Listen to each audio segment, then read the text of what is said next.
रब दिखता है यारा, मैं क्या करूं, सजदे सर झुकता है यारा, मैं क्या करूं, तुझ पे रब दिखता है यारा, मैं क्या करूं।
To all of you, and I welcome all of you to in the next day of our conference, the International Peace Conference, second, hosted by Department of Psychology, West Bengal State University.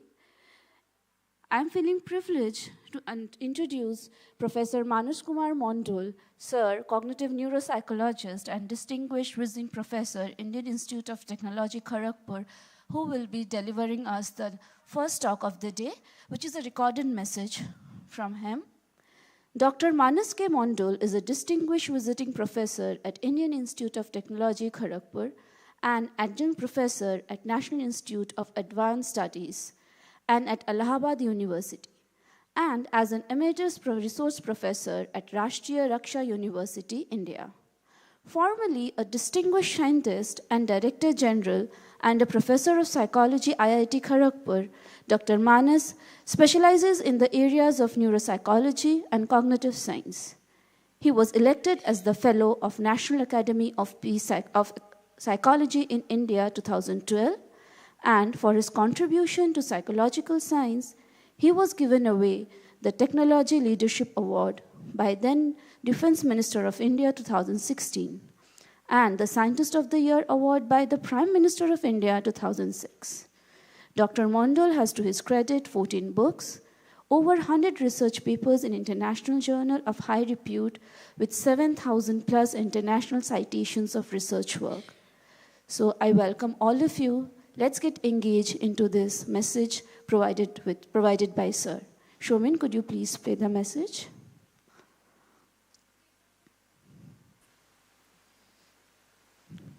Thank you. Greetings from IIT Kharagpur. This is Dr. M.K. Mandal. It's a pleasure and privilege to be amongst you today to attend online the conference on peace psychology. Indeed, it's a great effort. I believe very little effort has been made to understand the concept of peace as a psychological construct.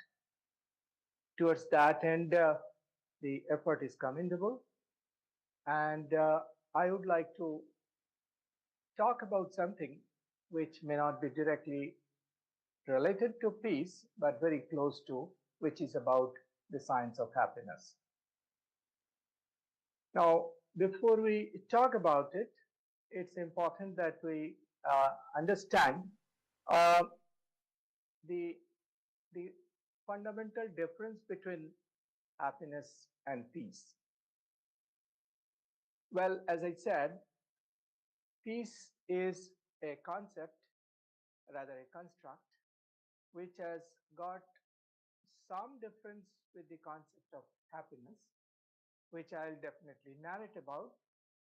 But the precise topic that I'll be dwelling with or dealing with is the great misconceptions underlying happiness. Probably one of the reasons why we lose peace is the misconceptions.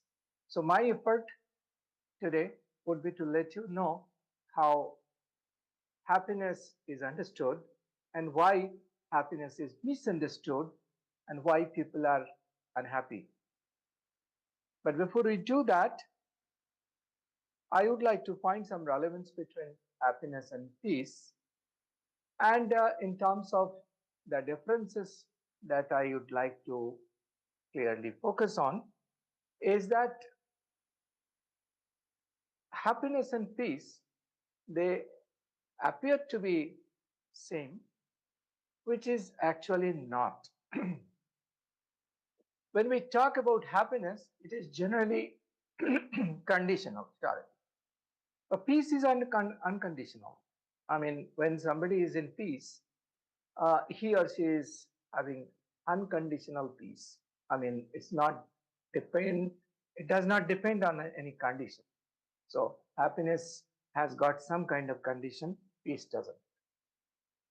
When we talk about happiness, it is generally judgmental. Whether I'm happy or not, it can be judged by others, it can be judged by me, I mean, myself as well. But peace is non-judgmental. Nobody is, is required to judge it. Peace is mostly internal and it's non-judgmental. Likewise, happiness is more transient. One can't be happy all the time. Therefore, um, peace, when we talk about, it has got a very lasting impact. If you are having mental peace, then it has a long lasting impact in your behavior. Happiness is something where we believe at a certain point that we are happy, but we can't be happy all the time. In fact, the various shades of emotions will continue to come up and overshadow transient happiness. Therefore, happiness, although it's a very important thing, is more transient as compared to peace.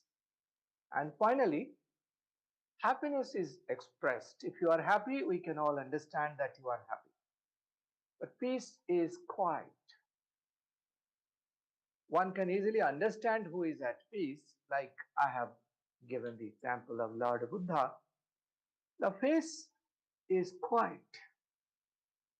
It may have a tint of happiness in the face, but we are not talking about transient happiness, expressed happiness, judgmental happiness, or conditional happiness.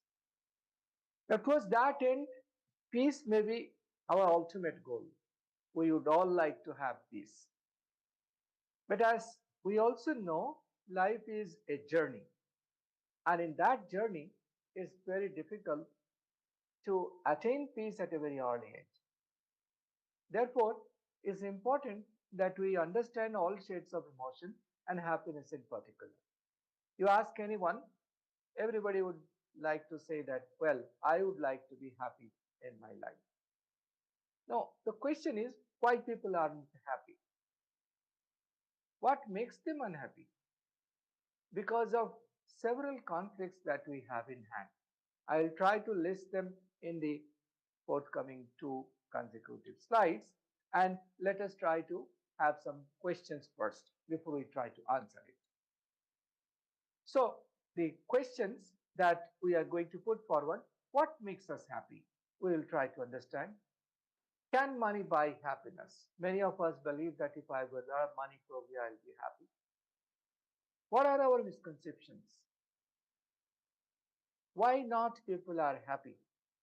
Why are they unhappy? These are certain questions we continue to ask us, ourselves, and we continue to ask about the people around us. We'll try to find some answers in the following slides. First, what makes us happy? Let us see certain conflicting ideas about happiness. First of all, happiness comes from memory or moment. That is, uh, if you have got a very positive life experience, you would be happy, or you are happy at a particular moment and then happiness fades.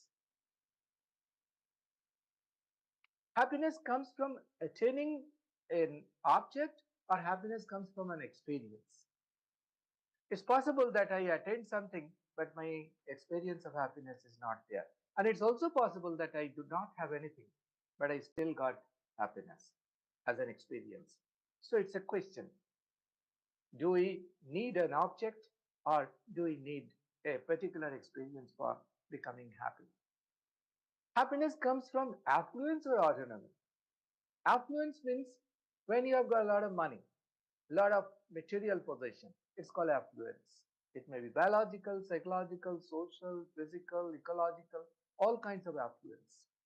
If you have got all kinds of affluence, will you be happy? Or you will be happy by your autonomy. Autonomy means whatever you want to do, whether you are capable of doing it or not. Suppose I have got a lot of money, but I can't make use of it. So I do not have the autonomy. I may have the affluence, but I do not have the autonomy. I have shown you the pictures of these children. They may not have a lot of money. They may have been half fed, but they have the autonomy to love. So where lies happiness?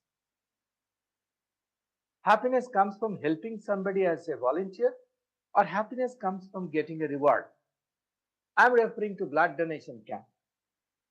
If you go to the blood donation camp, you will find those who are volunteering for blood donation, after donating blood, they experience much more happiness. But those who are getting reward after giving blood, some money, their level of experience goes down.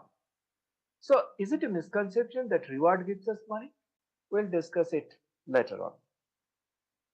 Likewise, what makes us happy? Hopefulness or helpfulness? Hopefulness is a set of thoughts where people become resilient. They can bounce back. Even if there are negative experiences, they know that they will be able to come back. They know that the resilience, if they can become resilient, it would be a sort of ordinary magic for them. That is, uh, they know that they would be able to come back. But some people with little bit of disaster or little bit of negative experience, they always feel helplessness.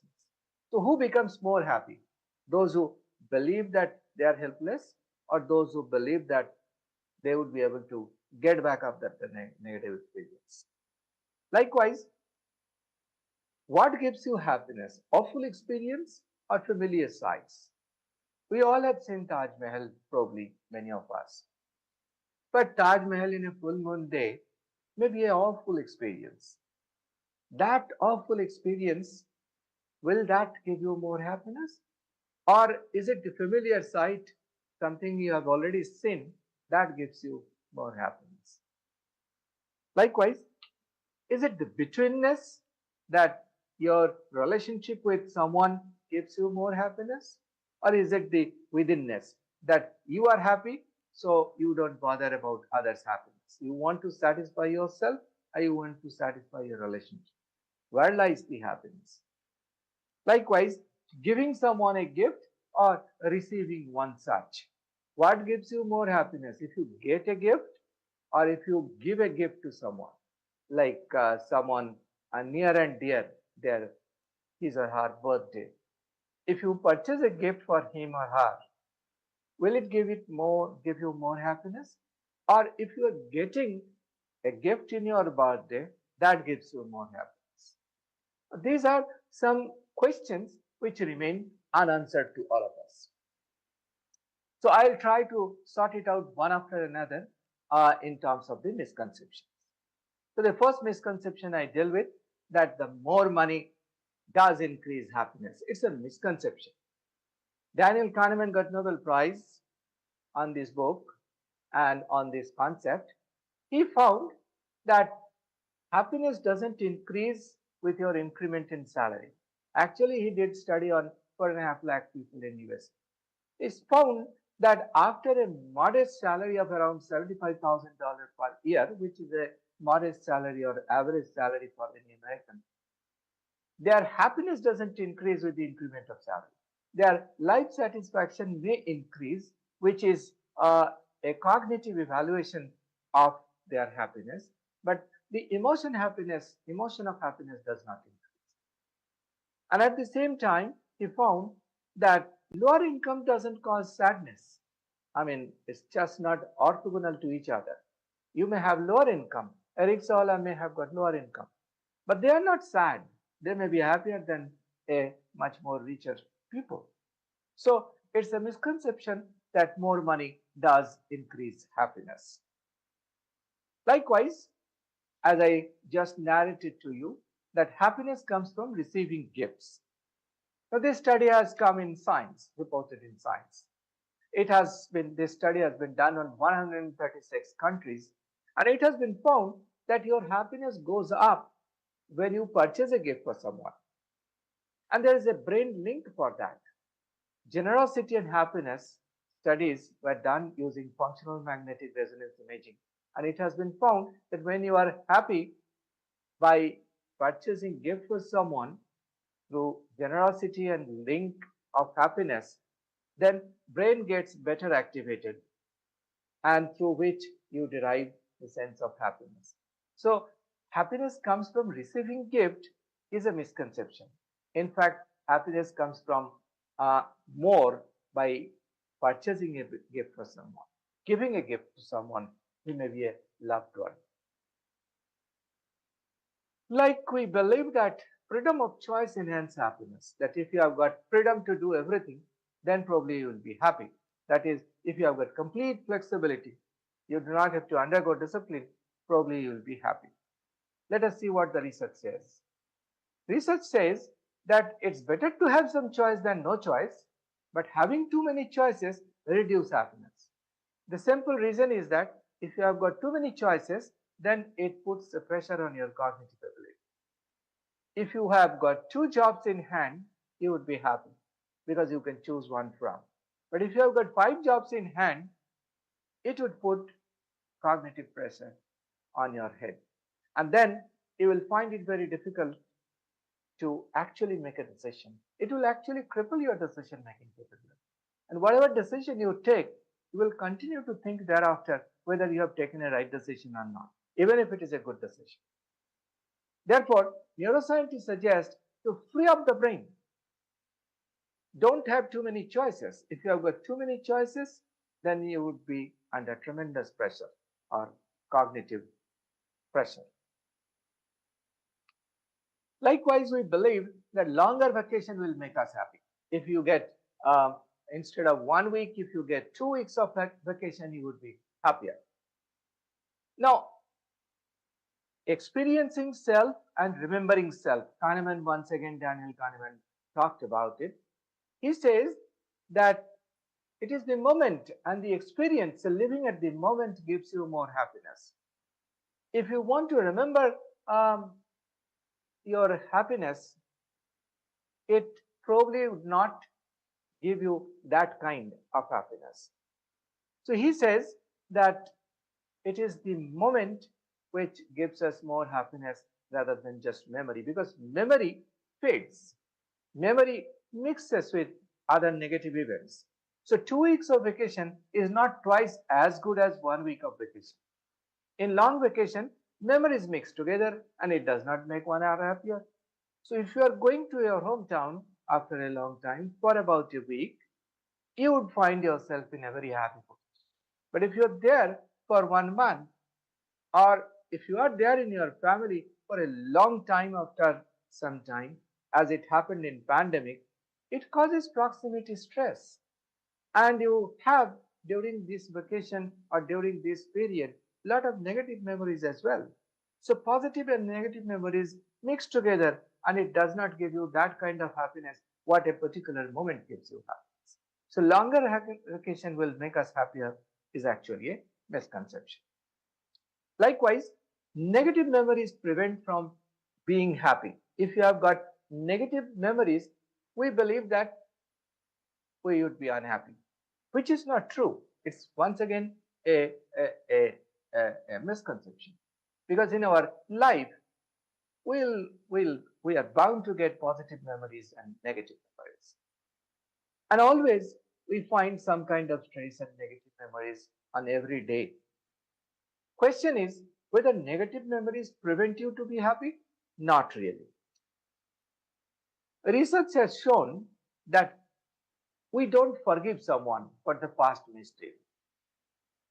If you can forgive someone, it has got great unburdening effect. If someone has actually caused harm for you, and if you are unhappy with that person, and if you know how to forgive him or her, your load will go down. Negative load will go down significantly. So those who can forgive, they are much more physically fit and their quality of life is much better. But if you actually brood over that, if you actually continue to think over that, you will actually be unhappy.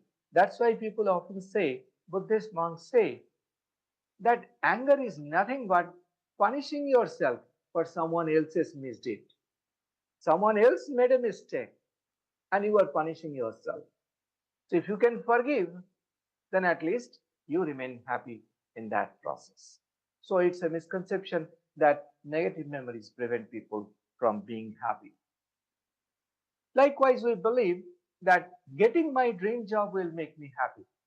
All of us, particularly the students, those who are listening, they believe that if they get a dream job, what they are aspiring, they would be happy. I would like to tell all of you that dream is more often a thought candy. If we do not have a roadmap, if we are not understanding that dream must have also got a component of reality right, then only you would be able to develop a vision for yourself. In fact, what really happens, the research shows by Lembrowski says that after you get a job which you are aspiring, which you believe that is a dream job, you become habituated. So first 3 months after getting a job, you are extremely happy. But after 6 months, you will find that your happiness has gone down. What Daniel Kahneman said. That is the memory which mixes with negative things, but it's the moment that gives you happiness. So we become unhappy soon with the dream job. We were waiting for the dream job for a long time, but after getting the dream job, we soon become unhappy. And that's because of something, a phenomenon, a psychologically important phenomenon called hedonic adaptation. Hedonic adaptation means you can't remain happy over a period of time. It has been found in lottery ticket winners. They may be getting 1 crore after winning a lottery. May be very happy for next 1 month, but you will find that within 6 months they go back to their earlier condition of unhappiness, and they would not remain perpetually happy based on the money they got through lottery ticket. And this is what is called hedonic adaptation. We cannot remain perpetually happy. We have to go back to the baseline. We also cannot remain perpetually unhappy. We'll go back to our baseline.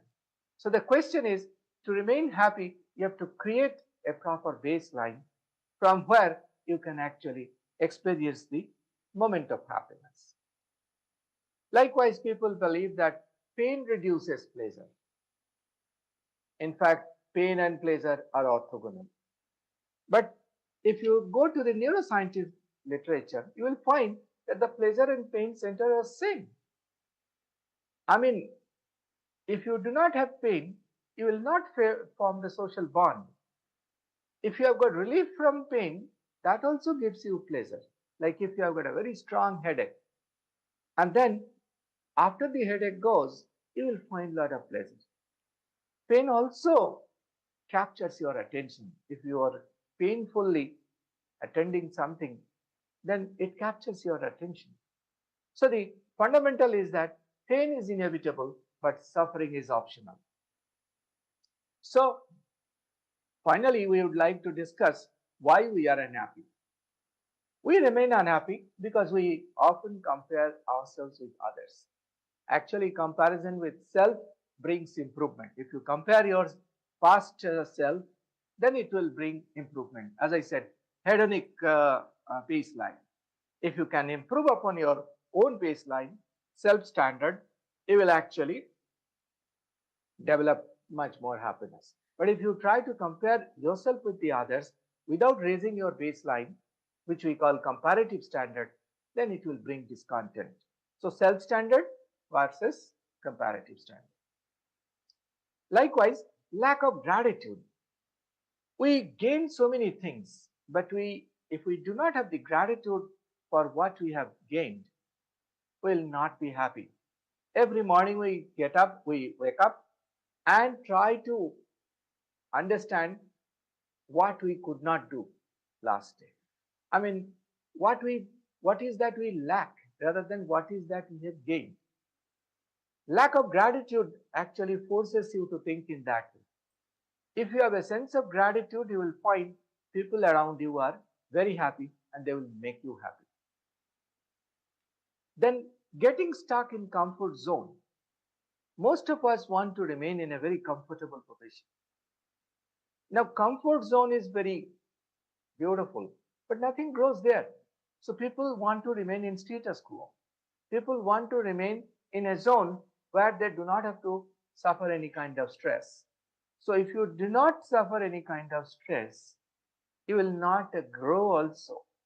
So getting stuck in comfort zone makes us unhappy. We want a stability without becoming dynamic. And after some point of time, you actually develop a comfort zone and there nothing grows. So actually we live either in the past or in the future. If we think too much about the future, then we become apprehensive or develop anxiety. Or if we live in the past always, then past must be having some negative experiences. We'll develop depression. So in the past, we will develop depression. In the future, you will get anxiety. Now, every day, we get thousands of thoughts. Now, more than 60,000 thoughts come on every day. If you are living in the past, 95% of those are repeats. And if you are living in the future, 95% of those thoughts are repeats. Only 5% of the energy we have been using, generally, this has been found in functional MRI studies. And with every thought, you are actually losing brain glucose. And if you are losing brain glucose in that process, 95% of the brain thoughts, our particular thoughts, or different thoughts, are waste of energy. That makes us unhappy. So, finally, what we are going to clarify. Our clarification is that happiness becomes much easier if we stop focusing on it. If you continuously focus that you need to be happy, then you will never be. Improper exposure to happiness also shows negative happiness. Improper exposure to happiness means entertainment. Many people believe that by having some kind of entertainment, we would be happy. As long you are entertaining yourself, you remain happy. But the moment entertainment goes, you become unhappy once again. It actually has a negative effect.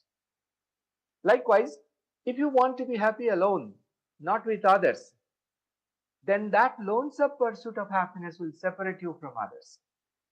If you get an award and if you do not have the gratitude to tell others that why you have got this award with the help of someone else or through your relationship, through your connect, others will not appreciate you. They will distance you from getting the award. So, lonesome pursuit to happiness actually separate you from others. Likewise, unnecessary focus on happiness highlight our deficiencies. If we are continuously focusing on happiness, we need to be happy, we need to be happy. It's actually, those who are in the field of psychology understand, it's a sort of inferiority complex. It's a sort of deficiency that we have. So, if you try to focus more on happiness, it means you already have got deficiencies. If you are not focusing, you are actually focusing on efficiency. If you try to reject your negative feeling, that does not make you happier. God has given us all kinds of emotions: happy, sad, fear, anger, surprise, distress. You will notice that out of 6 fundamental emotions, 5 fundamental emotions are negative in nature. Why God has given all these? Fight and flight. Why all these things are important? If you try to reject all your negative thoughts, doesn't mean you will become happy. Every spectrum, every shade of happiness every shade of emotion is actually important in our happiness. So negative feelings are important tools for growth and learning. If you do not have stress, if you do not have anxiety, if you do not have that kind of dynamicity in your thought process that you need to grow, if you do not grow, if you do not go out of your comfort zone, you will never grow. And if you do not grow and learn, you will not be happy perpetually. So, finally, happiness does not always come from material gains. This is the conclusion that I would like to derive. Happiness is something which is very close to peace as well. Although we made a difference between happiness and peace, let us try to understand that the kind of happiness we talk about based on material gain has got nothing to do with peace. If we want to develop happiness out of our eternal peace, we have to think differently. Happiness is just not a momentary feeling. You can last it. If you are under peace, you do not have to depend on momentary feeling. Of course, Daniel Kahneman said about momentary feeling gives you happiness, but his theory is on marketing. He wanted to tell that what makes us happy at a particular point of time. He did not deal with peace. Peace is probably a much larger concept. So I would like to tell here that momentary feeling can give you happiness, but if you can last it, it will give you peace as well. Peace is something which anybody can get, but happiness is not something for those who deserve it. Anybody could be happy, anybody can develop peace as well. It's not meant for a select few. It's not meant for even someone who is having their um, economic condition or living condition very poor. Even if they belong to, below poverty line, they can still be happy. So happy people are not different. They are no different from others. They process information differently. Likewise, those who are under peace, they process information differently. Happiness probably is the gateway to get peace. My conclusion is that happiness is a choice. If you want to have it, you need to develop a sense of belongingness as well. If you find happiness in others, you become happy already. So instead of preaching happiness, you need to practice happiness. Instead of trying to become happy, you need to create happiness. Happiness is actually a journey, it's not a destination. Happiness is actually a journey, it's not actually a target or destination. Therefore, with all these points, I wanted to convey that happiness and peace are very important psychological constructs. Through this conference, I would like people to take it up further. More often, psychologists and social scientists are engaged in understanding negative emotions. That probably is very important as well. But 99.9% of the researches are being conducted on negative emotions, mostly on fight and flight, mostly on mental problems, mostly on stress factors, mostly on our deficiencies. Very few of us are actually thinking of our efficiencies, particularly in terms of happiness and peace. Towards that end, I hope my talk gets some value towards your thought process. So, jokingly, happiness is having a real good cry. Thank you so much.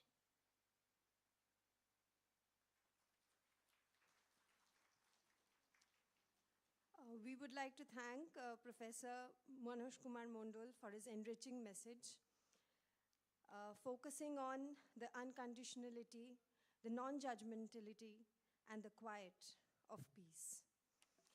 And now we will need some time to arrange our stage for the next program. In the meantime, we will be breaking for the tea. So the tea and refreshment is right outside. So kindly, please, I would request all of you to help yourself. And in 10 minutes, we will be beginning our next session. So I hope you all join.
is Professor Rahul Banerjee, who will be delivering a talk on the pursuit of peace in Abhidhamma. This session will be chaired by Professor Sanjukta Das. I would request Professor Rahul Banerjee and Professor Sanjukta Das to kindly come up on stage.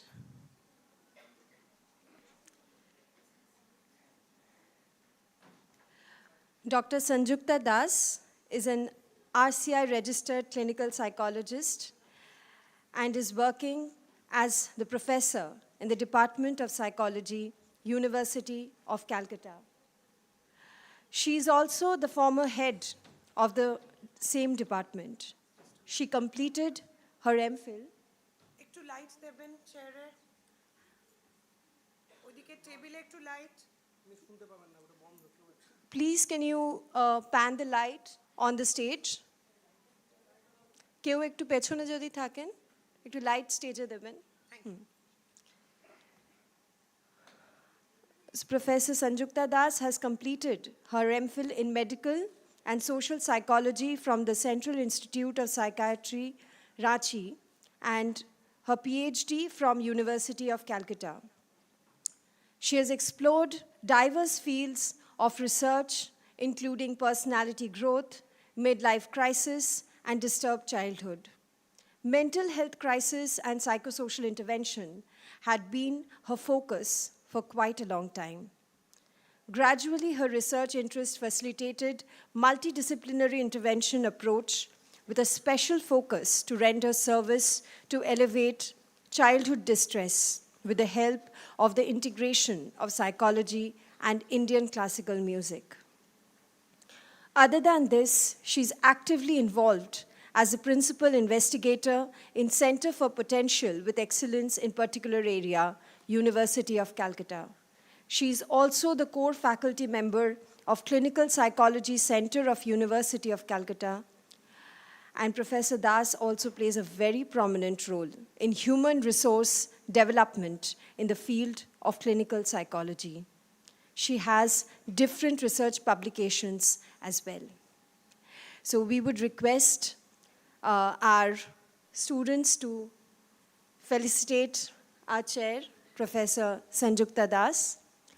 And with our chair's permission, I would also like to introduce Professor Rahul Banerjee. Professor Rahul Banerjee is a professor, crystallography and molecular biology division, Shah Institute of Nuclear Physics. His research interests include macromolecular protein structures, biological computation, and drug development, specifically for leishmaniasis. He is also interested in meditative techniques and theoretical approaches to study consciousness found in classical and modern Indian philosophical systems, including their practical applications in therapy. He has about several publications in the area of biophysics and has authored or edited 4 books related to studies in consciousness. So now we would begin with our talk, and we would request our chair, Professor Sanjukta Das, to give her opening comments.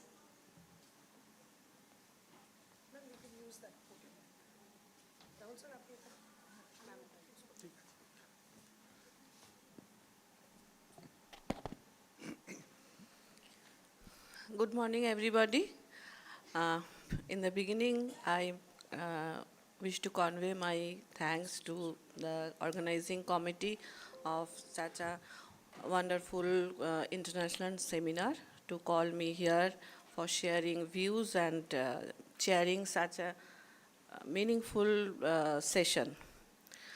Actually, when in the morning session, I was listening to Manoj sir's speech, it was very much mind-blowing, and I was thinking about how happiness is important for not only for well-being of the individual, but also for the world, because if we feel happy from within, then only we would be able to carry on a peaceful life, and which in turn would continue a peaceful ambience as well. Yes, in his speech also, we know about suffering and pain, and I found these two words as the connecting thread of the first session and this second session. We are going into a very deep root of Buddhism, Abhidhamma Pitak. So in Buddhism, we found that as a psychologist, the most fascinating part of the Buddhism, which I found impressing, that is, it was very much accepted that pain and suffering is inevitable. And in that year, so early, Gautam Buddha accepted the fact that there is suffering, and suffering is inevitable, and there are different roads to overcome that suffering. So actually, I found it very much near to myself, because as a clinical psychologist, we always looking towards the end of suffering, and not only, it cannot be ended. Actually, suffering is universal, and it will going on as long humanity and everything would be there. Suffering is the indication of existence. So how we will deal with that, and how we would be able to maintain our peace so that we can develop ourselves beyond any minor sense of minor setback or minor sense of sufferings. That is given in, I think, if I am right, in Abhidhamma.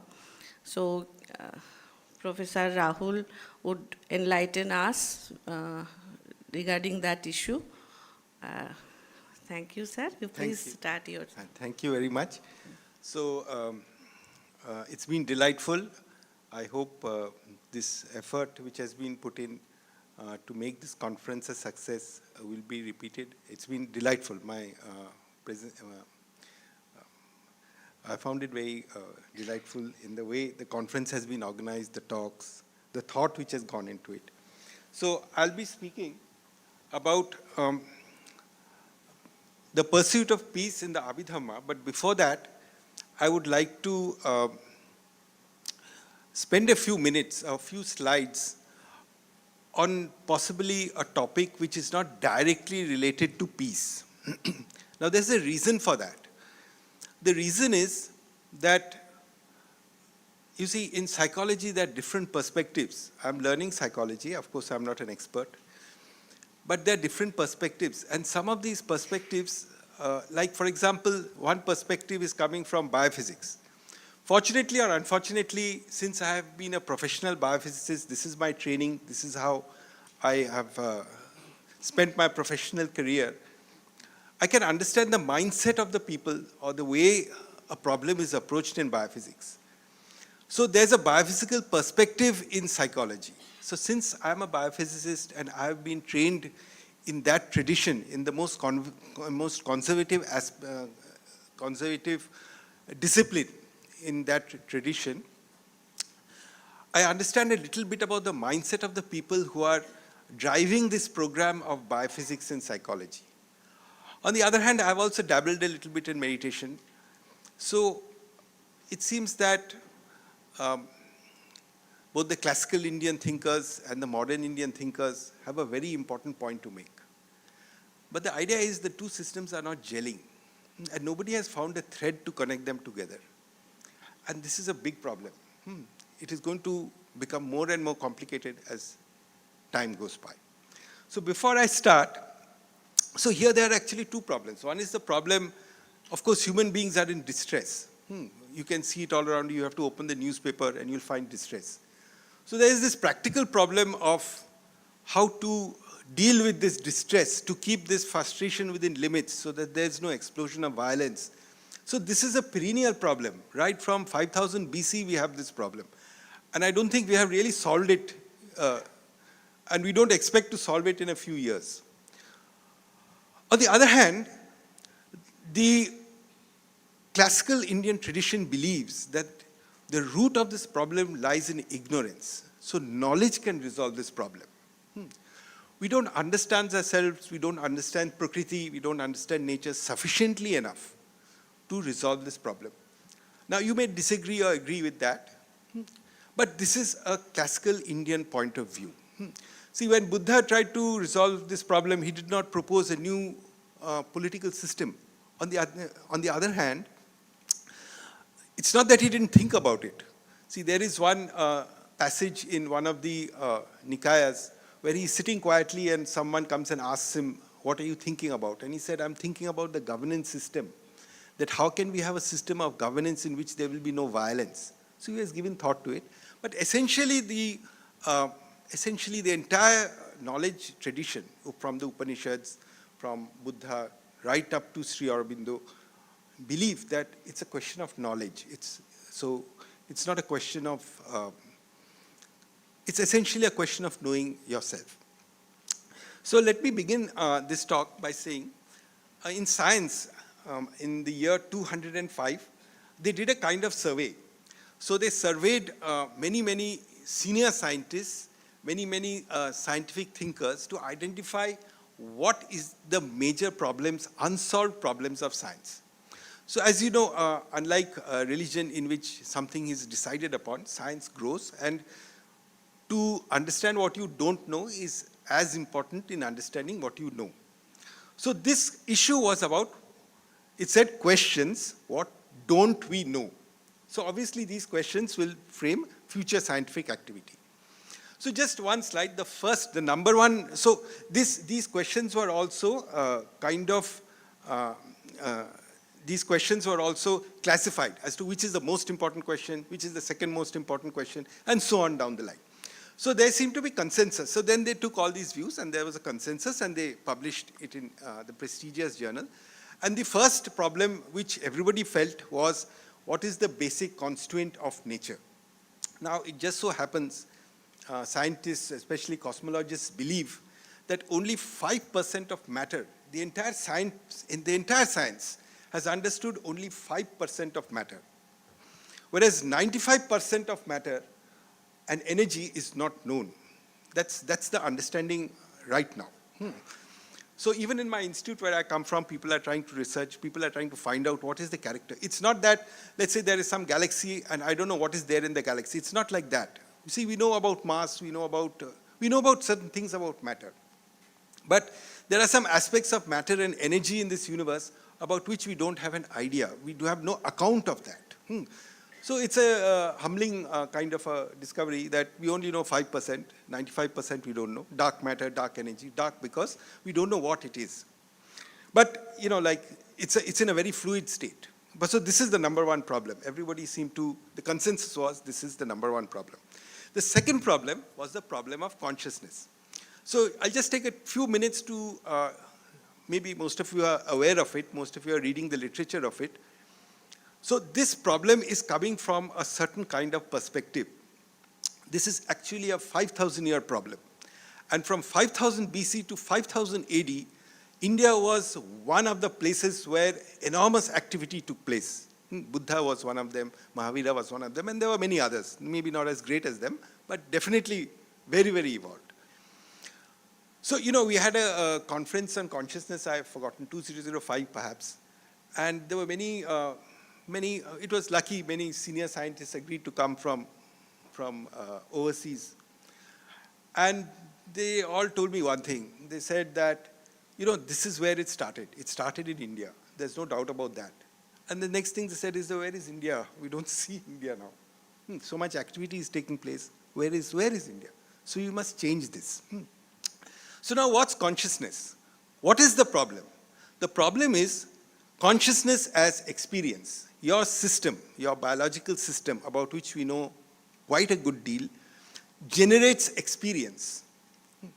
There's the blueness of blue, the redness of red, the yellowness of yellow. You experience it. Of course, I don't know what is it that you're experiencing, because your immediate experience is opaque to me. But there is no doubt that you're experiencing it. There are many, many sophisticated robots and things like that, and they behave like human beings. And it's, it's kind of entertaining, where they try and, when people, they are kind of set up in a stage like this, and people ask them questions and they answer like human beings. So that's kind of thought to be very entertaining. But nobody claims that they experience the world as you're doing. So where does this, first question is that, how do we place experience in the natural order? Not philosophically, not religiously, but as scientists. See, I have done a BSc in physics, MSc in physics, PhD in biophysics, but nobody spoke about consciousness. There was nothing in consciousness. Nobody even knew where to place consciousness, right? And second is, how does it arise from the biological organism? You see, when I was doing my PhD, if you start talking about consciousness, people would look at you askance. In fact, I had a student in Calcutta University, and I said that, look, consciousness is a big problem. And she went to some very premier institute in India and said, I want to talk about consciousness. And one of the professors told her, then go to an ashram. This is not the place for consciousness. But there was someone who brought this problem back, and he was so senior that no other professor could really counter what he was trying to say, and his name was Francis Crick, Nobel laureate, who found the structure of DNA. So he was a very, very senior scientist, and I want to tell you that what was Crick's idea.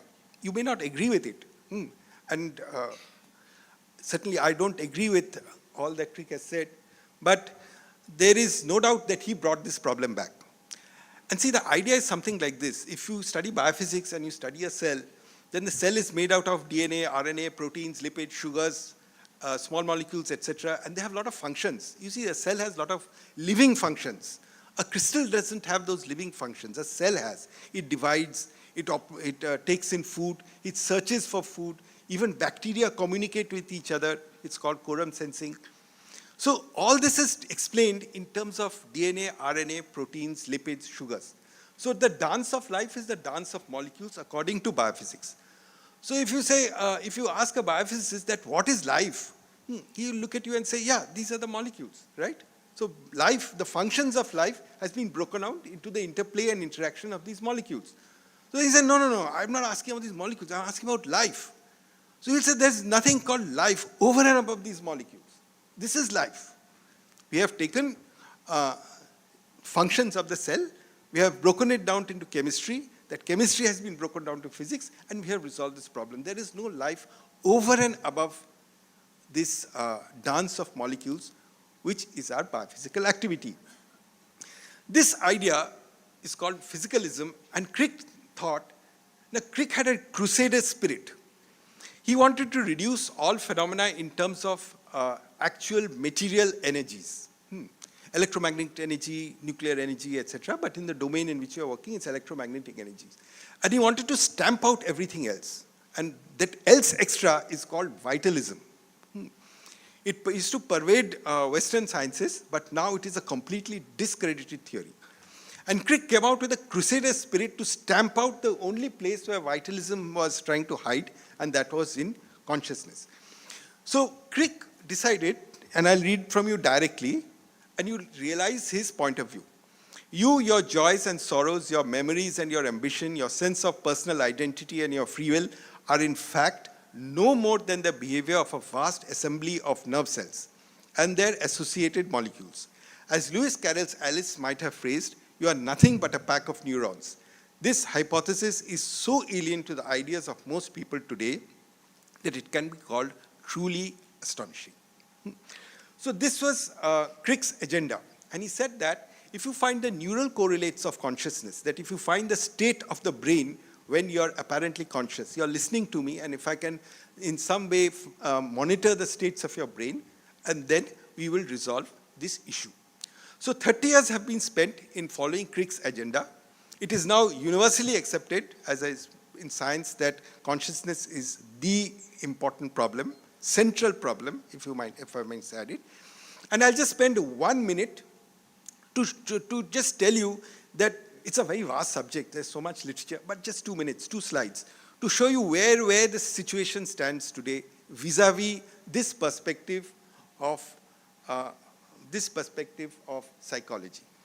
So the idea is that it's only some part of the brain is active when you're conscious. So when your cerebellum is active, it's not associated with consciousness. When your visual cortex is active, it's not associated with consciousness. This kind of region, occipital lobe, parietal lobe, parts of the frontal lobe, are the parts of the brain which are active when you're conscious. And this has led to several theories. There's a whole mass of theories, but I'll just take one theory which comes close to this. These are called causal structure theories. This kind of theory states that the consciousness depends on the way the information is being processed in the brain.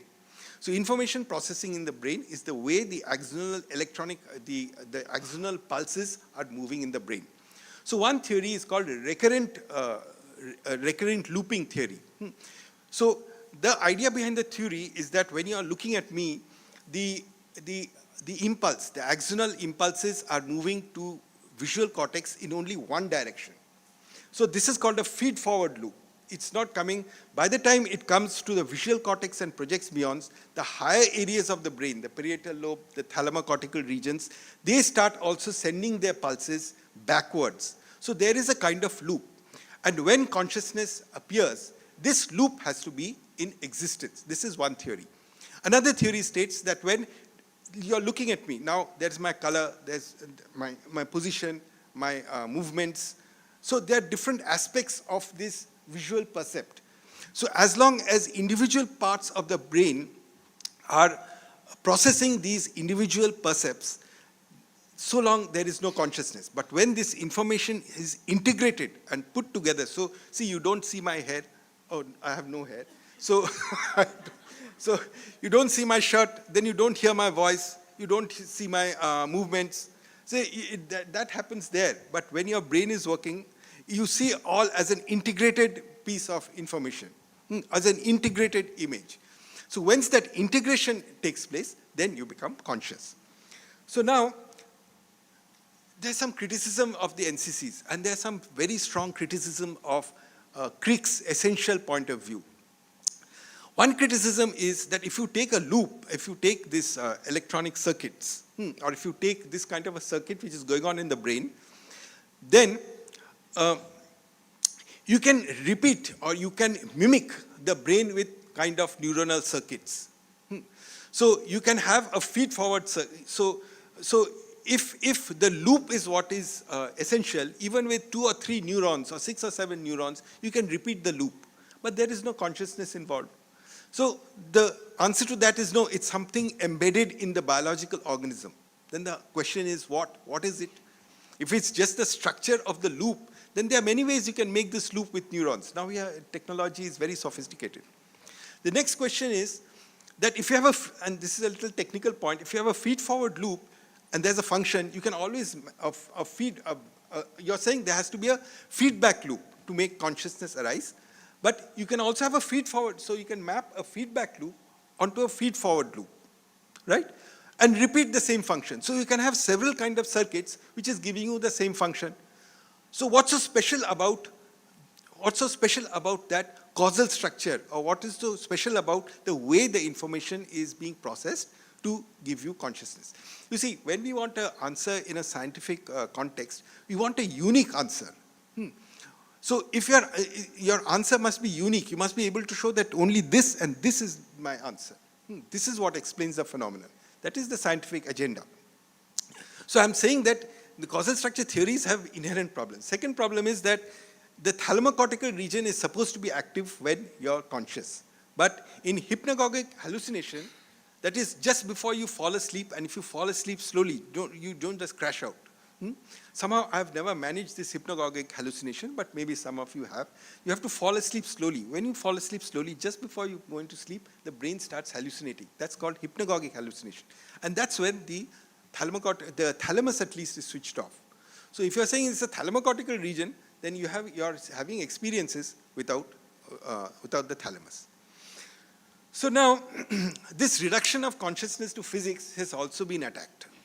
There are several philosophers who are attacking this notion that this is to, see, what is Crick's basic idea? Crick's basic idea is to reduce consciousness to some kind of neural processing in the brain. This will be reduced to some kind of superchemistry, and finally it's all physics, right? But whether consciousness can be reduced to physics, many philosophers now feel that this is not a coherent idea.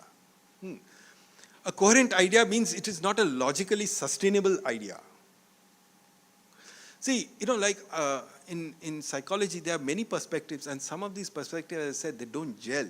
That logically both can't be true. It's either one or the other. So anyway, if some of you are interested, you can read David Chalmers, who is the most clear of the lot. So now, but the question now, the situation now is that everybody is convinced, at least amongst the scientists. This is a belief, mind you. And there are grounds for that belief, no doubt, that consciousness, that the brain entails consciousness. See, obviously, when you are seeing blue, your neural network system is in some mode. When you are seeing green, the neural network system is some mode. So the brain, the consciousness is coming from the brain. But whether consciousness can be reduced to just neural firings in the brain, there are several philosophers who have raised an objection on this point. Right. So now that's a pretty tricky balance. The brain entails consciousness, but consciousness can't be reduced to physics. So it's a very fine balance which people are trying to walk. And then there are many other kinds of views. So this is the place where we are right now. So now I said this specifically to contrast you with the Indian views. So now you see there are mindfulness meditation, mindfulness programs, which have become an integral part of psychology. So I believe. But this is coming from a completely different perspective. And you'll understand this perspective when you start contrasting it with other perspectives. So the idea behind the Abhidhamma is based on certain assumptions about matter and mind.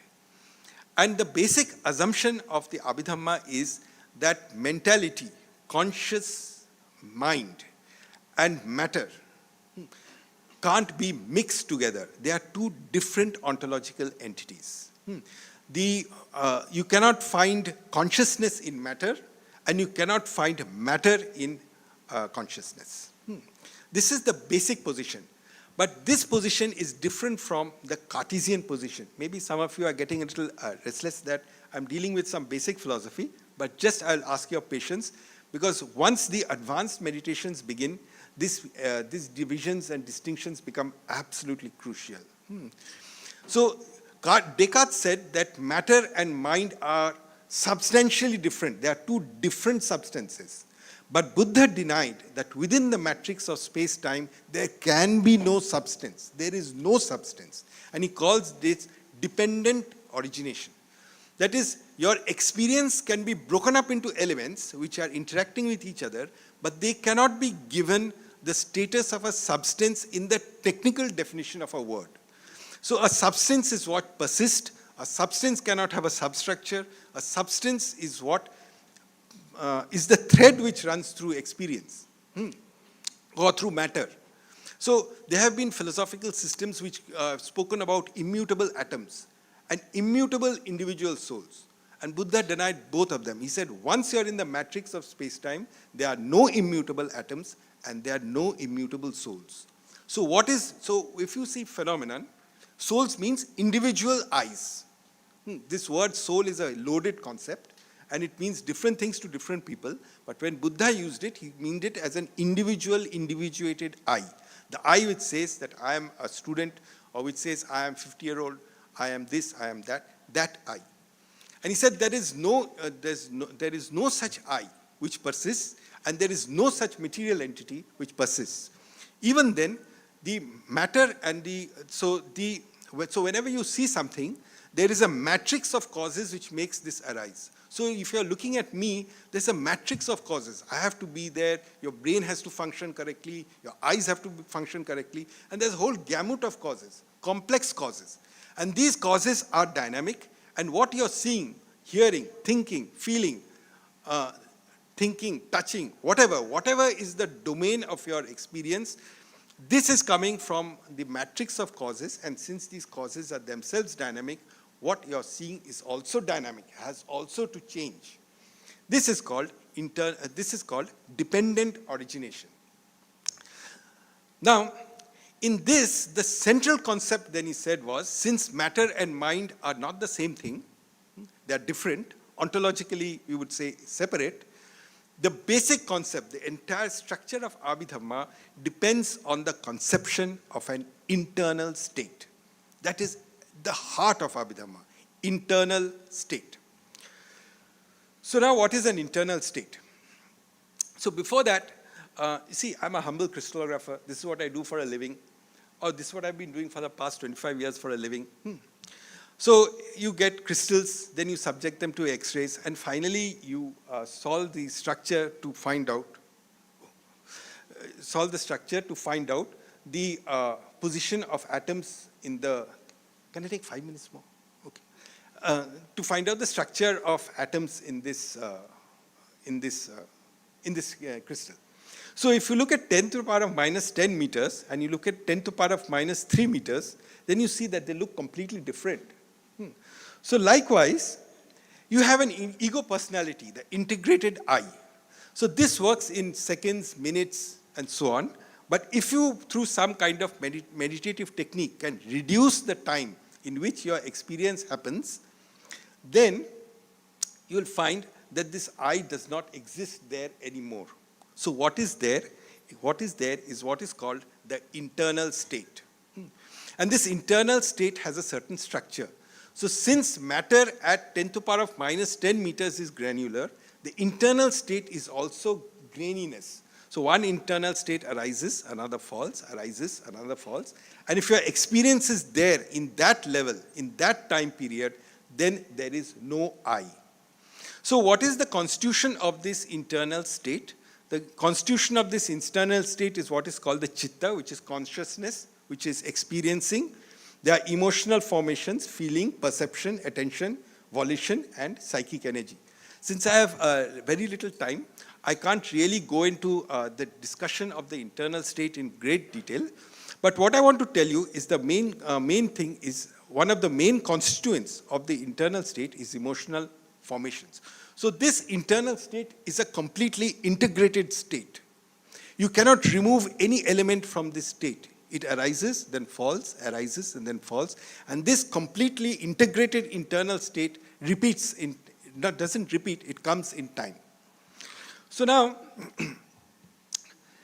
once you understand the concept of an internal state in 1 minute, which is very short, Buddha divided that the internal state actually comes in two kinds of varieties. The first kind of variety is what is called akushala chitta, unskillful mind. And the next kind of variety is, of course, kushala chitta, skillful mind. So if you look at the three emotional roots in an unskillful mind, there'll be greed, aversion, delusion, and every unskillful state, every unskillful internal state will be associated with turbulence and ashanti. In reverse, there is the skillful mind, the kushala mind, and it has detachment, tranquility, and equality. So if you want to know what is peace, peace is tranquility coupled to equality. Then there is love, there is insight, knowledge, etc., etc. So now you can understand where we are getting at. So if you want peace, the Abhidhamma prescription is that you have to suppress the akushala aspect of your mind completely. But the akushala aspects are not something you can wish away. They are integral constituents of the universe. Whenever the causal, matrix is, when you have a causal matrix which can give rise to akushala chittas, they will come. It's like arsenic. Arsenic is poisonous, but whenever the causal conditions are right, there will be a rise of, that element is going to arise. Similarly, just 5 minutes.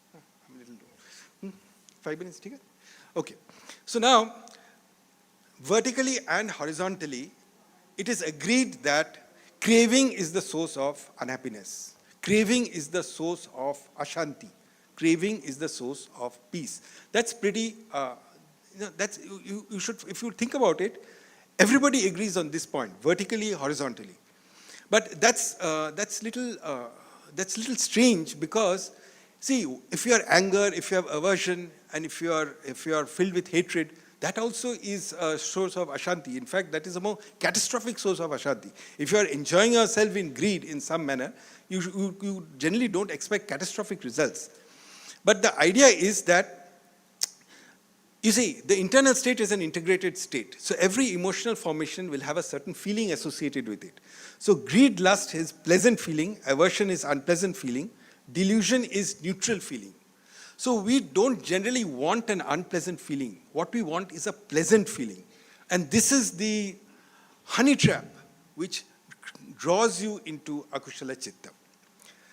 So now, there are two very important principles, but I don't have the time. That, see, if you have a very materialistic option, that you can say, I will completely enjoy my life, but I will not be jealous, I will not be angry, I will not engage in those kind of formations which generate unpleasant feelings. So I will only have bliss of the dream of heightened sensuality, if you like. See, but that's not going to happen. It's never going to happen.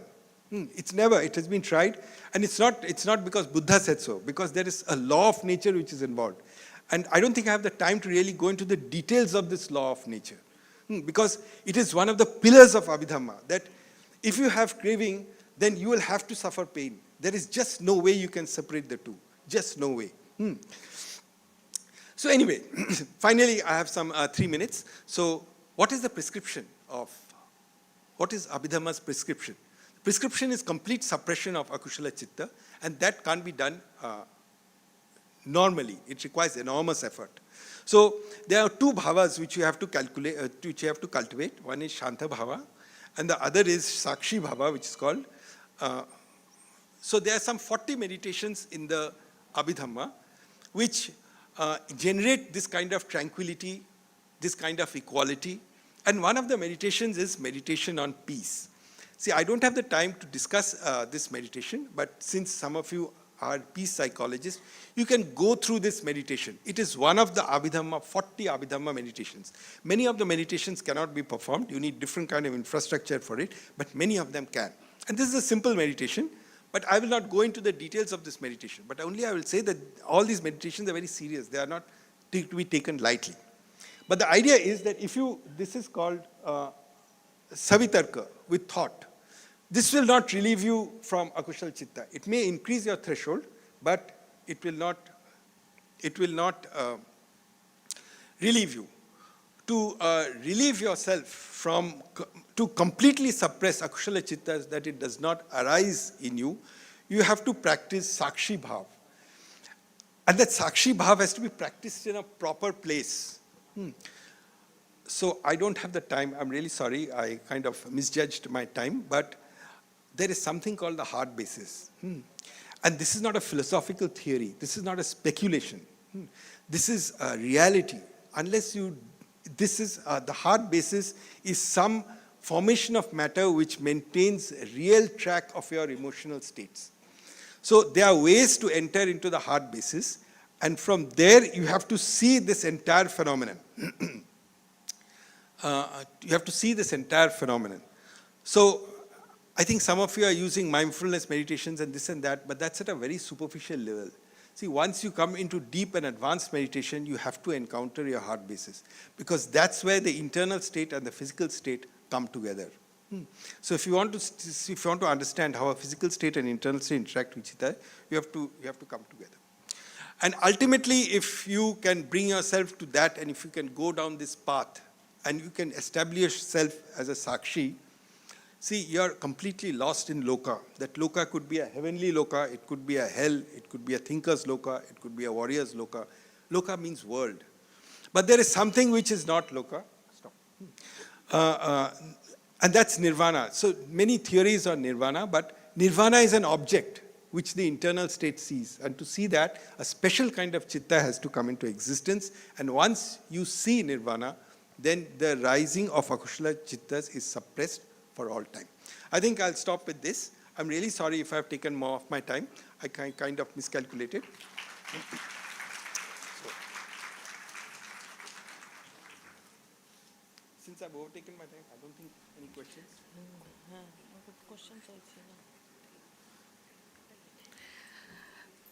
Thank you, Professor Rahul. In very short duration, you have shared your transdisciplinary conceptualization of consciousness and following Buddhism, definitely. So it is very enlightening. So we have very short time, so only one question we can take. So anyone can come out with their question. Yes.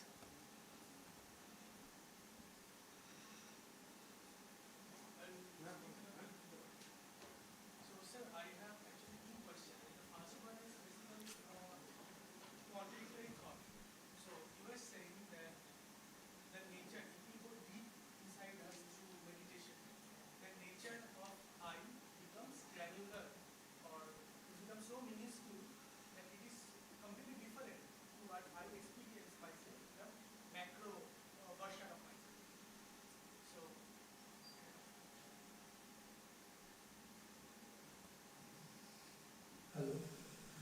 So, so does it not actually support the idea of what Creeks was saying, that it all eventually is a play of molecules at that level, and if the consciousness is at that minuscule level, if the consciousness is granular in nature, and if it is so small that it is very different to the ego, or what we call the version of I as I know myself. So how is it different to what the reductionist perspective was, in the sense that they were both talking about, if we go down to certain level, then there is no I, there is no consciousness, there is something we don't know actually what is going on, but there is no consciousness actually. It results from physical interaction of molecules and whatever is there. So this is my first question. And my second question is, the James Webb Space Telescope was launched last year, and it took beautiful photographs of our universe, and it took a picture of a cluster of galaxies, which astronomers are thinking that it shouldn't exist because they are so huge and they have been formed a few million years after the Big Bang. So it shouldn't be like that, and so they are speculating that the origin of the Big Bang, or the origin of the universe, or the time of Big Bang might be way before then, but we might imagine it. And now, and that we know that in Sanatana Dharma, where we always talk about the cyclic nature of the universe, where it starts, it ends, and starts again, the infinite nature. So can we think, and also you said that the 95% of energy is unaccounted for, so, and if energy is matter, then 95% of matter is also unaccounted for. See, I'll not answer, I'll discuss this question later with you, the second part of your question, because first of all, it depends, it's not directly relevant to our topic, because... Coming to the question. So can Yes. you think that Hello. instead of Please, thinking, you let him answer your first question. Answered. Second one, you can discuss later also. He will be with us throughout the day. See, the So, second question depends some technical points in cosmology of which I am not really authorized, but I know that the whole field is unstable. The whole field is become fluid. So I don't want to say anything in which I will not be a proper judgment, because obviously what you said, the telescope is giving information which cannot be put into properly into other theories. That's what many scientists feel. But we have to wait till the entire photographs are kind of consolidated, what they feel. So I'll discuss this point later with you. But as to your first question, you see, there is a misconception here. It's not that when you go, this is in time. So you're going into faster and faster time domains. It's not that your eye is becoming smaller and smaller and smaller. It's not that way. There is no eye at all. Beyond a certain level, there is no eye at all. You see an integrated crystal only at, say, 1 millimeter. By the time you come to 10 to the power of minus 10 meters, there is no integrated crystal at all. You have left it behind, right? So it's not that the eye is becoming smaller and smaller. There is no eye.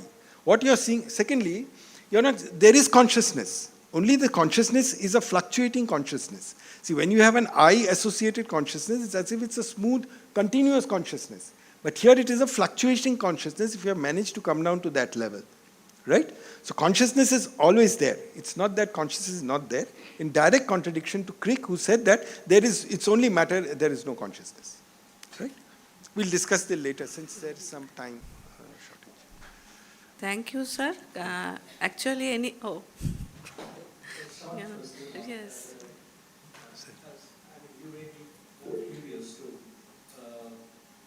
learn about consciousness, and you also said that it is originated from India. Is there any forum where people from different districts are coming together and discussing this so that it may help us to connect across disciplines? That's it. So there is to be a very good, they have a meeting in consciousness, but this is abroad. I really don't know after this COVID what happened to that. But they used to meet regularly in 1 year, regularly every year in one place where everybody used to get together. But this was dominated by physicists and philosophers of this side. But even, but I don't think Indians were represented much in that conference. So in India, they are there is not a concerted effort. That something is taking place regularly, we are coming, meeting regularly. Such a thing doesn't exist. Someone takes initiative, then right. Thank you so much for this, for such wonderful session. Now, later you will.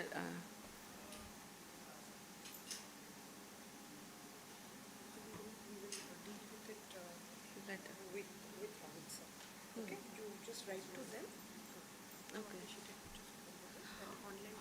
Okay. Actually, the purpose of any good session is triggering questions and to begin the journey of getting answered those questions. Okay. So Rahul sir is very is very competent on this field, we all know, and you all are welcome to submit your questions online and he will answer you later. So thank you so much for patient hearing, and I hope this session was very enlightening for all of us. Thank you.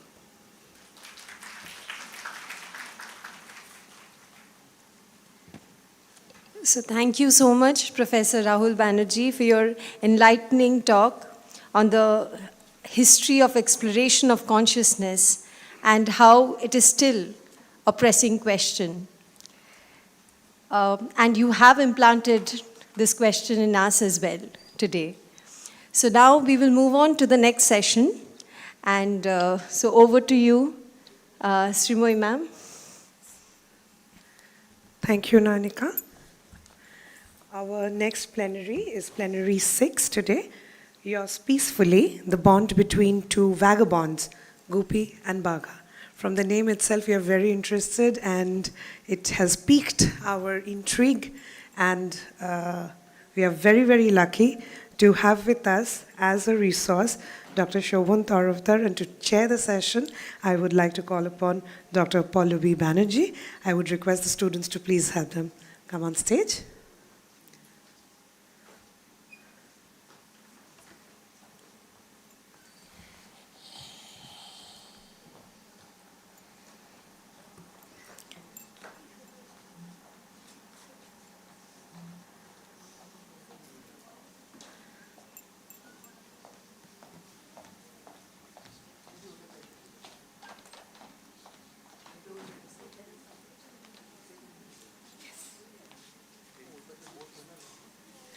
Our students to felicitate our faculty and chair.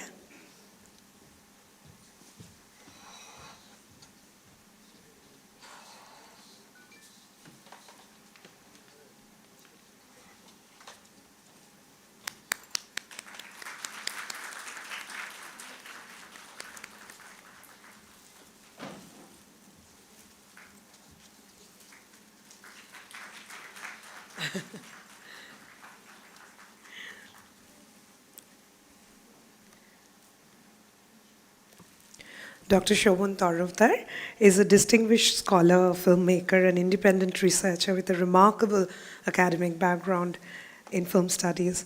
He holds a doctoral degree in the field, and Dr. Taruvdar has consistently demonstrated a deep commitment to the exploration and understanding of the art of cinema. He's a very eminent journalist, and he's been with several leading groups, ABP and Times being just two of them. And we continue to see him in various roles with the government of West Bengal. And I'm deeply, deeply pleased to have you with us here, Dr. Taruvdar, one to the other. And I insisted that I chair this because it is that the tribe should grow and keep growing. And we have to chair the session, Dr. Pallavi Banerjee.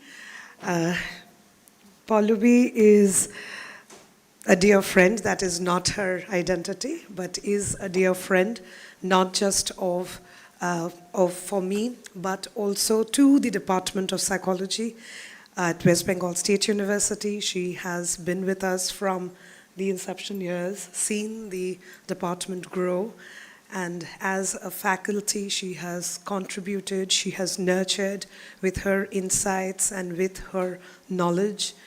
And today she works as an independent psychoanalyst, and she was with Ambedkar University as well. She is an alumni from NIMHANS and Calcutta University. And it is now over to you, Pallavi ma'am, to do the honors of chairing the session. Over to you. Thank you, Shrimai. Though identities don't matter right after a session which talks about non-self and the lack of inherent existence of all phenomena. But just a small correction, I'm still a psychoanalyst in training. I'm not yet a psychoanalyst. A very unimportant thing, but just a correction. I really look forward to listening to Dr. Taruvdar today. He will firstly talk about the origins of the word peace. He will problematize the word peace in his first part of the presentation, if I may say so. And in the second part, he would look into the experiential journey of Gopi and Bagha as they are landed into this huge freedom given to them by the Bhuted Raja, which binds them together in some very, very intricate, complex way. And they have landed into this only 3 days. We see the film over maybe 3 or 4 days of their getting into this pact. And how they are negotiating peace between themselves internally and externally in the outer world.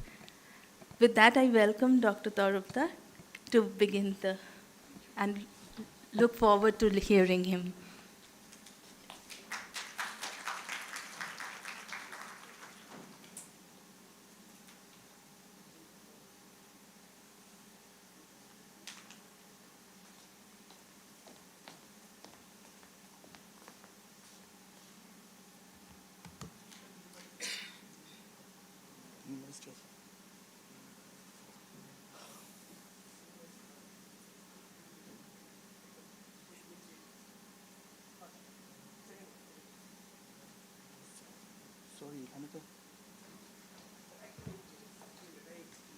Sorry, I was watching. 8 being a dewa আছে Rupam, excuse me.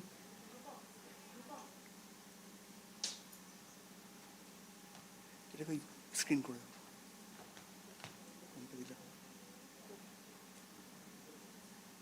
Thank you.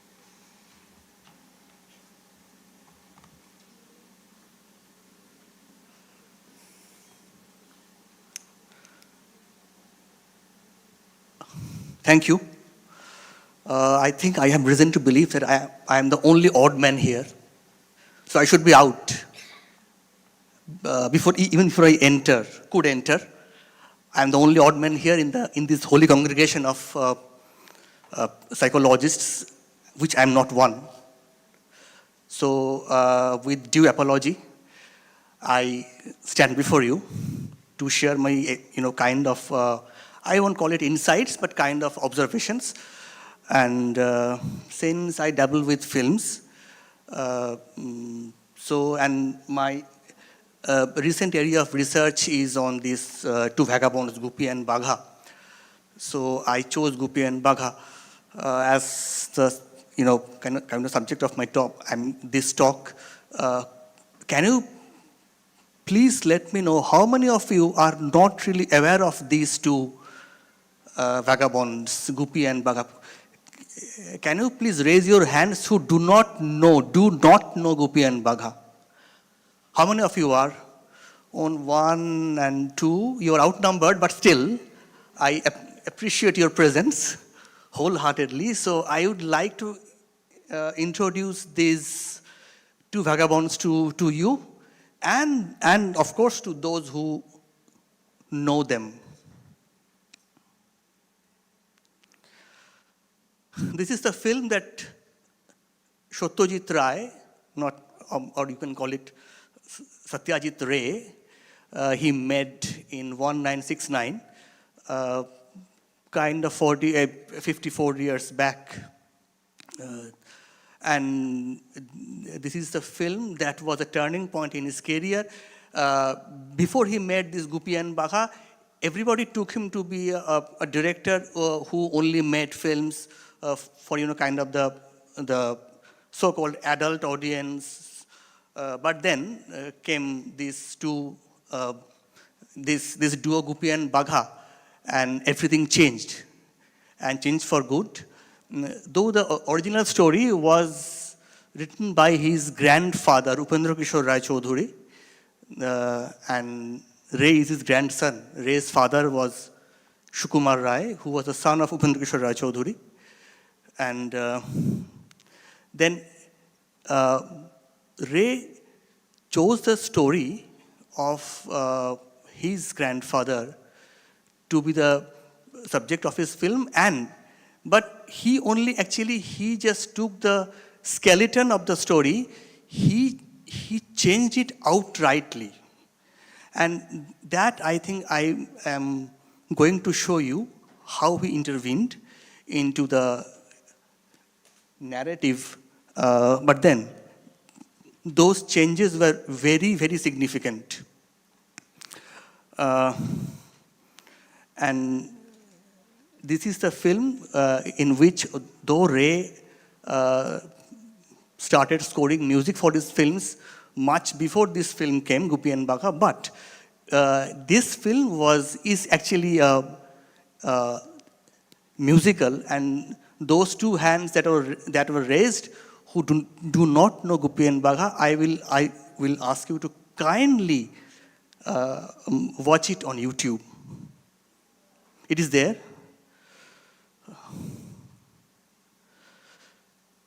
This is a kind of a diagrammatic representation of the narrative of Guppy and Bagha. And there are two very significant but, and I will come one after another. Guppy, rural simpleton, so is Bagha, and they shared the same fate. They were banished from their respective villages. These two guys were, kind of indomitably enamored of music, but which they actually could not master. So they were thrown out of their villages, and they meet in a forest where they happen to meet the ghosts. And the king of the ghosts, he gave them 3 magic boons.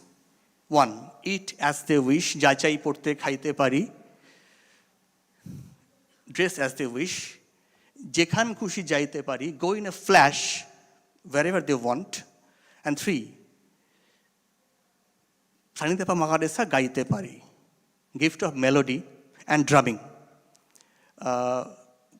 Guppy was fond of singing, so he became a singer, and Bagha was a drummer. But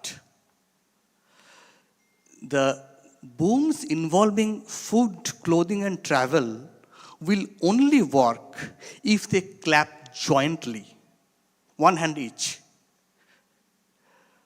one hand of each tapping the other. The booms will only work unless it will not. So they cannot deal the matter single-handedly. They need to be together to make the boon work. Number one. And number two. Now the transformed Gupi and Bagha, they were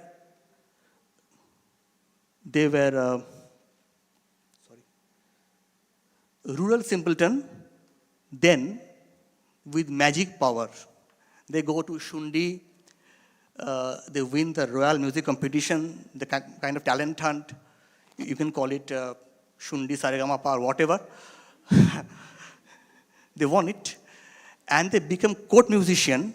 And then what happened? Then the king of Halla is a land of evil, in a sense. Though the king of the Halla is the twin brother of the king of Shundi, who is a good one. But that king of Halla was under a spell. Actually, he was made to go under a spell by an evil minister played by Johar Rai. And they threatened to capture Shundi. And as a result, king of Shundi is distressed. But then, Gupi and Bagha plan to visit Halla, trying to stop the war. If they succeed, the king promises to marry his only daughter off to any one of the duo. Any one. And there is another but. But that would veritably disturb the equilibrium in the seemingly inseparable bond, the Gupi and Bagha bond, that has hitherto remained quite cemented. So they had to face two problems.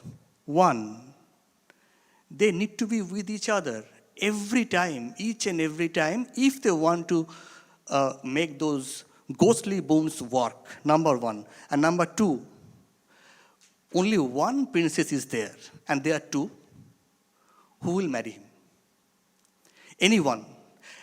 As because the king of the ghost, they gave them three boons: eating, drinking, the dress, clothing, the traveling, music, but it didn't have the issue of sex.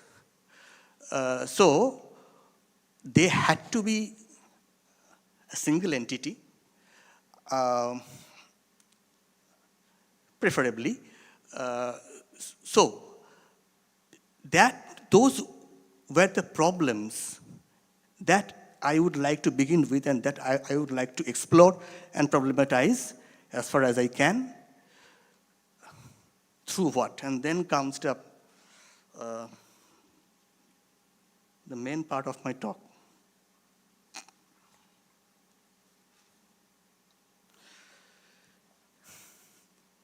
Etymology is a space that never ceases to surprise the lone traveler who dares to make her way into the wilderness of that ancient forest, where most of the words stand tall like huge trees since a few hundred years. So each of the words has a history to tell, and that history involves a journey of meanings, not meaning. Mind you, meanings across time.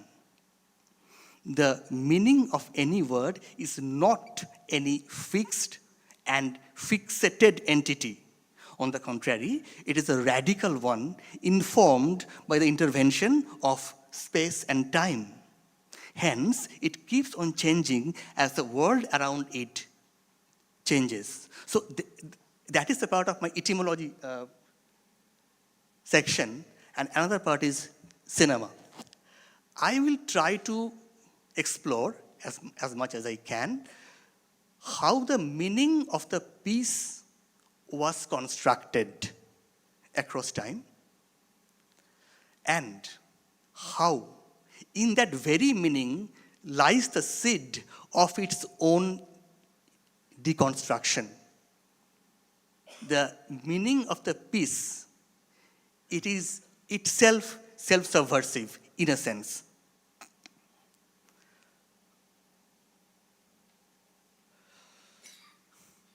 The English word piece is no exception. It has within it connotations of a number of vintage words that include Old French and Latin. The earliest form of the English word, Middle English word, of the mid-12th century word is pes, P-E-S. That would mean freedom from civil disorder, an internal peace of a nation. That was quite predictable, given the anarchic state of the medieval Europe. That was quite predictable that the pes would mean freedom from civil disorder. And at its root lies even an older 11th century French word, pays. I don't know French. It is my YouTube teacher told me, kind of pays. And now the French word for this is paix.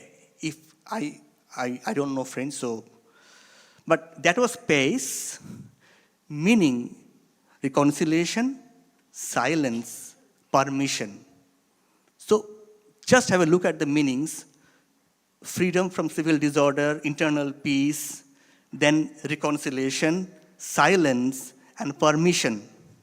And then there was a Latin connection that helped the meaning of this word to somewhat stabilize and disseminate a broad spectrum of meanings that we nowadays are more or less familiar with.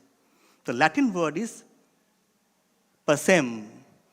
That has a bevy of words as its potential meaning, each no less than the other: compact, agreement, treaty of peace, tranquility, and absence of war.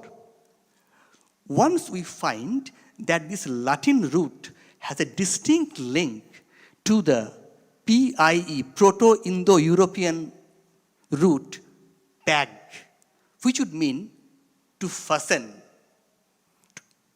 To fasten, it becomes easier to realize how the notion of a binding together by treaty or by agreement got eventually predominant in the panorama of meanings of the word peace.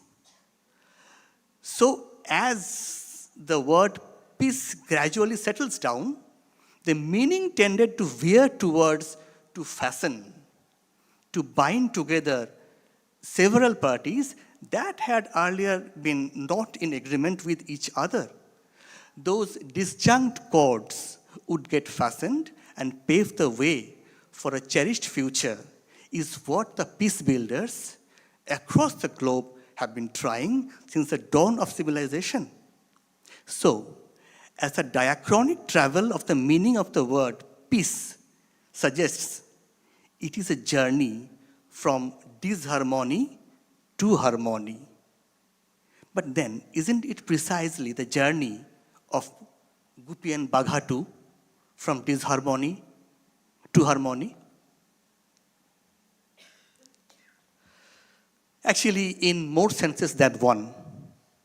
Literally, after much humiliation, they could get hold of music, the perfect harmony of the tune and the beats. Also, symbolically, as the legendary cinematic life of Gupi and Bagha shows, they had the agency. They acquired the agency of propagating peace, being exercised through music.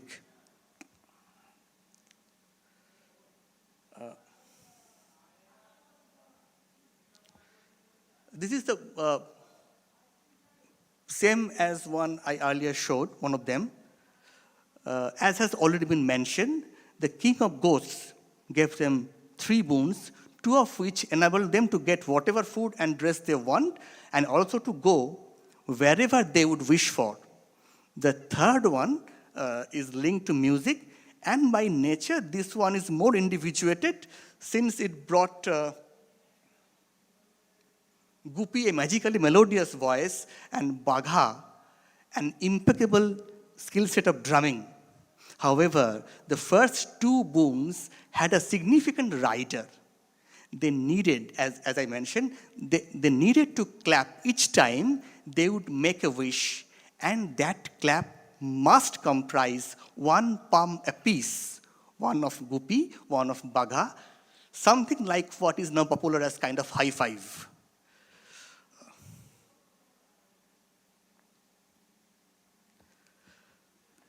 Nonetheless, the mode of clapping has to be dialogic. Any monologic action of clapping limited to oneself only is not going to get them any benefit of the boons. If Guppy claps or if Bagha claps separately, the boon would not work. So if they want to enjoy the wonder those magic boons could create, these two guys must remain together in close vicinity so that they can clap whenever needed. Such a distinctive turn in the plot via the distinguished mode of clapping was not there in the original story. The ghost in the Upendra Kishore Rai Chaudhuri story, they gave them a magic sack that could provide anything they wanted. The joint clapping is entirely Satyajit Ray's invention and intervention. It is highly unlikely that Ray thought of the etymology of the word peace and then devised his screenplay accordingly. No. Yet, as one looks at the film in retrospect, she will find it pleasantly interesting that Guppy and Bagha fastened together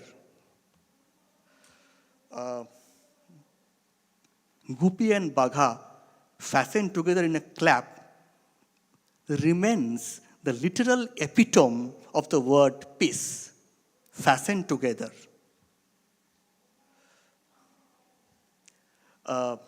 For those who are aware of the adventures of Guppy and Bagha in this film, and also in the two sequels that were made later, and also for those who are not that much apprised of their activities, it needs to be stated that they chose to remain together and lead a life of eternal happiness and bliss in the process. They brought peace to several countries. In other words, they chose to remain fastened to each other. Had they wanted, they might have gone their own respective ways, but that would have robbed them of their superlative powers.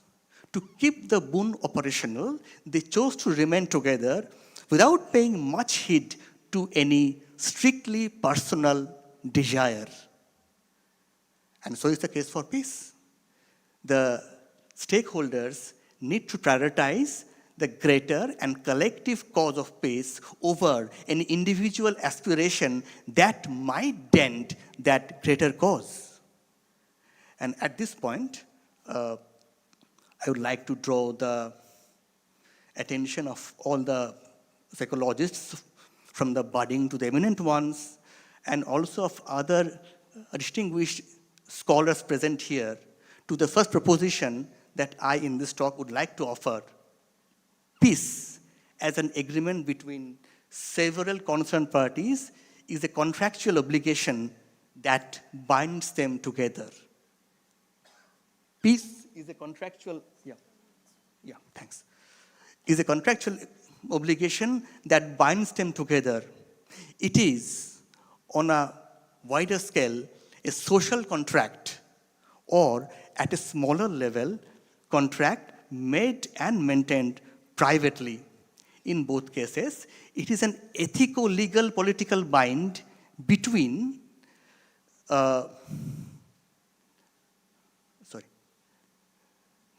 between at least two consenting parties.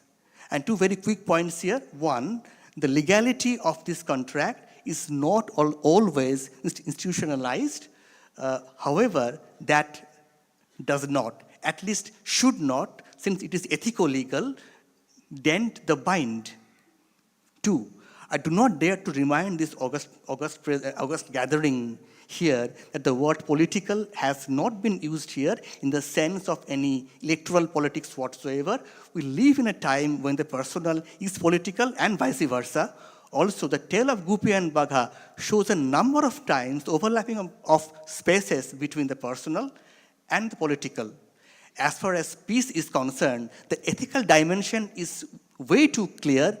Breaching the contract would lead to unpleasant, even catastrophic consequences. And they chose not to seek an individual freedom because that would have untied the bond from within and disabled the magic boon. At a very decisive stage in the film, they had to make a decision whether to go solo or remain together. And now comes Shakespeare. To clap or not to clap jointly, that is the question. For Gupi and Bagha, we all know there are some very explicit and earthly future attractions, namely fame as musician and the hands of a princess. However, if those are the primary binding factors, what they do later in the course of the movie is certainly meant for the greater common good. They offer their magical power to serve the benign cause of peace. As the evil minister of Halla manages to bring the otherwise innocent king under an evil spell and makes him wage war against his own twin brother, the good king of the peaceful and peace-loving Shundi, Gupi and Bagha visit Halla in order to stop the impending war, something which they are able to do quite successfully. Notwithstanding the ghostly and the magical part of the story of Gupi and Bagha, the contractual obligation remains the pivot of their power in a very crucial sense. So each of the concerned parties, restriction of Achilles, the way peace is meant to be maintained, namely the contract, is in a sense self-subversive, since it contains the film. Each hand